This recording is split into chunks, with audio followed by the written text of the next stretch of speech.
Desa-desa tertua di Aceh Singkil. Masa Kerajaan Singkil Lama. Bumbung, tepi sungai jalur utama Singkil Lama, dianggap salah satu pemukiman paling awal berkaitan dengan jalur sungai dan aktivitas dakwah Islam. Nama desa sering dikaitkan dengan kondisi alam dan pemukiman awal. Siti Ambia, dekat pusat pemukiman lama. Nama desa dikaitkan dengan tokoh perempuan atau istilah religius. Sudah ada sejak masa awal kerajaan, menjadi bagian penting dalam perkembangan masyarakat Singkil Lama.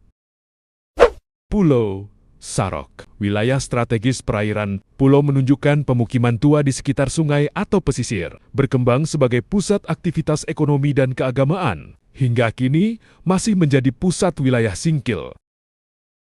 Kampung Ujung, daerah hilir sungai, umumnya pemukiman awal berada di ujung jalur sungai, menjadi pintu keluar masuk perahu dagang dan dakwah, termasuk kampung tua dalam struktur Singkil Lama. Kuta Tinggi, Kuta Lama, wilayah daratan lebih tinggi. Kuta menandakan pemukiman lama atau pusat pertahanan, diperkirakan sebagai lokasi penting kerajaan atau tokoh adat, banyak disebut dalam cerita Turen Temuron masyarakat. Catatan penting, sejarah. Desa-desa tertua selalu dekat sungai atau pesisir. Sungai adalah jalur dagang, jalur dakwah Islam, jalur pemerintahan, masjid dan maunasah biasanya muncul setelah desa terbentuk.